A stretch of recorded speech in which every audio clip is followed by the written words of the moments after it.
I made a tutorial earlier, but I feel like I left out how to make your life much easier. In this short tutorial about the Mayhem Assault instance, I will teach you all the tips and tricks to make it easy for you to clear it. You enter the instance by going to Events, Global Instances, Mayhem Assault, and press View and then Register. Every time you unlock a stage, you can try your hand on the next stage. For this example, we go for stage 6. The first part is simply clearing out some level 9 Mayhem Assault mobs, and every 2 levels they increase in level, but overall they don't pose too much of a threat. Mayhems usually do 100% impact damage, so having for instance a decent ghost set will really help you. On higher stages, believe it or not, it's the start that is the hardest. Right off the bat you notice the debuff, Overheated. This goes up for 40 stacks and is really painful, as it decreases your reload speed and increases damage taken by 1%. Luckily, you can get rid of it by standing in the shade of, for instance, a tree or a rock.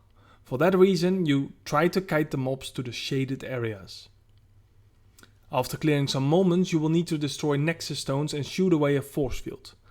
Walking a bit further, you will get your first buff, and these are incredibly important. If you had trouble clearing out moments at first, the right buffs will make it a breeze.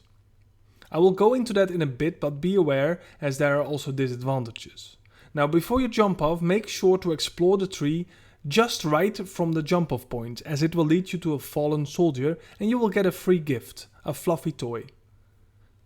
Which may or may not be useless, but event stuff looks great if you own a house and it's unique. The next area is exactly the same, but now you can shoot at crystals.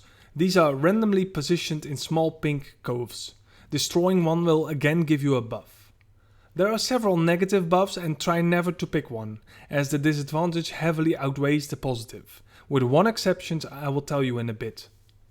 You can reroll 3 times to get a better buff, and else you have to pick a 1% version of each buff. The positives are Precision.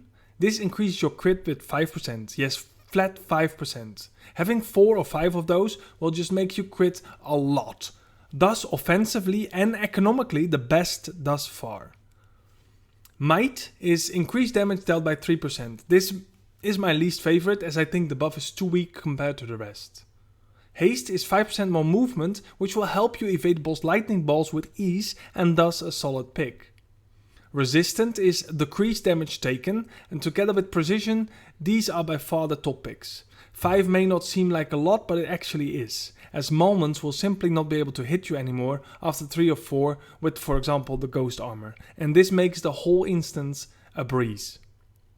Fury is critical damage dealt. If you go crit, it helps a lot to do even more, but most other positive buffs are better. Alacrity is increased fire rate by 5%, a solid pick, as faster shooting is faster clearing. And then comes the negatives. Vulnerability is taking 50% more damage, it's a no. With the overheat buff you will get overrun, reroll this always. Then you have Stiffness is a decreased fire rate by 6%. You could, if you go heavy crit, maybe, but just reroll. You don't want to shoot slower. Apathy is decreased critical damage dealt by 10%. Now there was the exception I mentioned, and this is for this one. You can take Apathy without problems. If you get 2 other great buffs, like fire rate, critical chance or even resistance, this outweighs it tenfold. After clearing out the Nexus stones, you will now summon the first boss, and this boss throws balls of electricity towards you. But if you lock on the boss and you keep your distance, you can simply strafe left and right to avoid them. The longer the range, the easier the kite.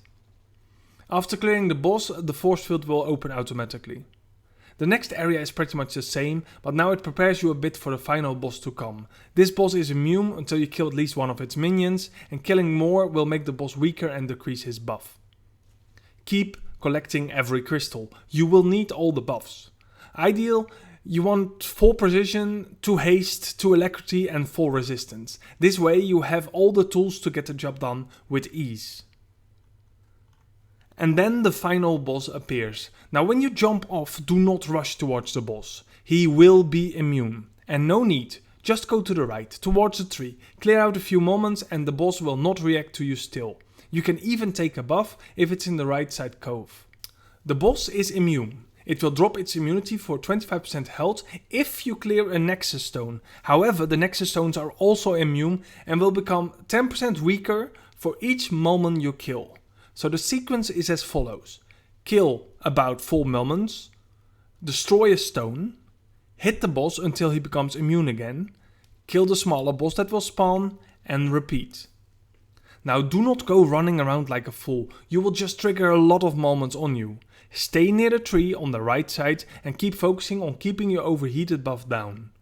There are 2 times you go deep in, just to clear out the far Nexus Stones. After destroying a stone, clear the Mulmans near the tree, then shoot the boss, kite the mini boss to the same tree, and all this time you have maximum of 3 mobs on you. Plus with the boss so far out of range, you can easily outdodge the balls even without movement bonus. Done right, you can get about 7 mayhem tokens, but mobs can drop them too. Also 1 or 2 summer boxes which are great, for instance they got me a left hand ring which I still needed.